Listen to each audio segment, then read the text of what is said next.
Bonjour à tous, je suis Stéphane Passera, professeur en classe préparatoire au lycée Claude Gelée. Donc si vous suivez cette vidéo, j'imagine que vous êtes intéressé par les classes préparatoires. Je vais donc vous présenter en général les classes préparatoires et en particulier ce qu'on fait au lycée Claude Gelée. La première chose que je voudrais vous expliquer, c'est à qui s'adressent les classes préparatoires. Les classes préparatoires scientifiques, comme on en trouve au lycée Claude Gelée, sont destinées évidemment aux élèves de terminale qui ont un attrait pour les mathématiques et la physique, et qui se voient a priori devenir par exemple ingénieurs, enseignants ou chercheurs, et qui ont un certain potentiel dans ces matières. Et on accueille aussi des étudiants qui sont plutôt prêts à travailler, puisque vous savez certainement si vous suivez cette vidéo que les classes préparatoires demandent beaucoup de travail. Je voudrais préciser un petit peu toutes ces notions en expliquant un petit peu le contexte de ce que sont les classes préparatoires. Traditionnellement, historiquement, les classes préparatoires se trouvaient plutôt dans les grandes villes, à Paris par exemple, ou dans les grandes villes universitaires. C'est encore le cas, et on trouve encore beaucoup de classes préparatoires dans toutes les grandes villes de France. Le problème sur ces classes préparatoires, c'est que très souvent, le niveau de recrutement est très élevé. Donc ces classes préparatoires existent toujours, mais elles ont de fait un rayonnement qui est national pour les classes préparatoires parisiennes ou qui porte sur une région tout entière.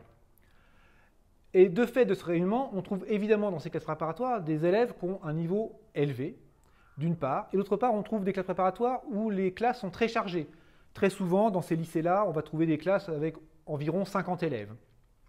Et à l'inverse, la classe préparatoire du lycée Claude Gelée, c'est ce qu'on appelle une classe préparatoire MPSI-MP, je vais expliquer ces termes, et c'est ce qu'on appelle une classe préparatoire de proximité.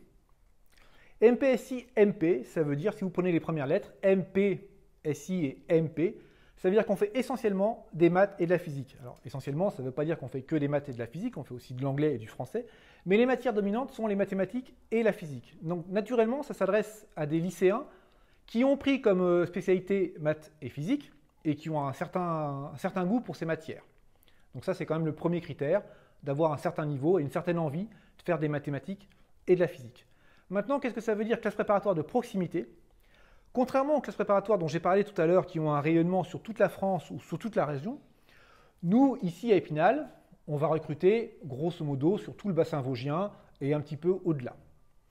Du coup, on a une classe qui est beaucoup plus réduite. On a environ 30 élèves par classe, sachant qu'on a deux classes, donc 30 élèves en première année et 30 élèves en deuxième année.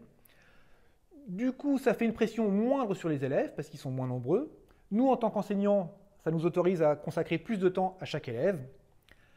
L'autre point positif pour ces classes préparatoires dites de proximité, c'est que du fait qu'on a beaucoup moins d'élèves, on peut garantir à chaque élève une place à l'internat.